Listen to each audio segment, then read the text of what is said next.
అదంతా చూస్తున్న కృష్ణుని భార్యలు, వారి చెలికత్తెలు మరియు భటులు ఎంతో ఆశ్చర్యపోయి, ఇదివరకు ఎన్నోసార్లు నారదముని వచ్చినా, దుర్వాస మహర్షి వచ్చినా, దేవతలు వచ్చినా కృష్ణుడు ఏనాడు వాళ్లకు ఇంత సంతోషంతో, వాళ్లను ఇంత గౌరవించి, ఇంత హడావిడి చేయలేదు.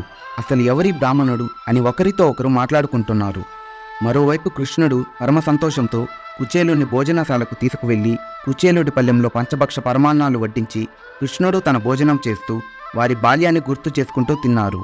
తిరిగి ఇద్దరు ఆ హంసతూలిక తల్పం మీద కూర్చుని వాళ్ళ గురువైన సాందీపని మహర్షి గురించి మాట్లాడుకుంటూ, అన్నట్టు కుచేల, మన గురువు గారు చెప్పేవాళ్ళు కదా, స్నేహితుడి దగ్గరకు వెళ్ళేటప్పుడు ఏదైనా కానుక తీసుకువెళ్లాలని, మరి నా కోసం ఏం తీసుకువచ్చావు అని కృష్ణుడు అడగడంతో తన దగ్గర ఉన్న ఆ అటుకుల మూటను కృష్ణుడికి ఇద్దామనుకున్నా, తన కోసం ఇంత చేసిన కృష్ణుడికి కేవలం ఈ అటుకులు ఇస్తే అగౌరవంగా ఉంటుందని మొహమాటంతో ఆ అటుకుల మూటను కృష్ణుడికి ఇవ్వలేదు.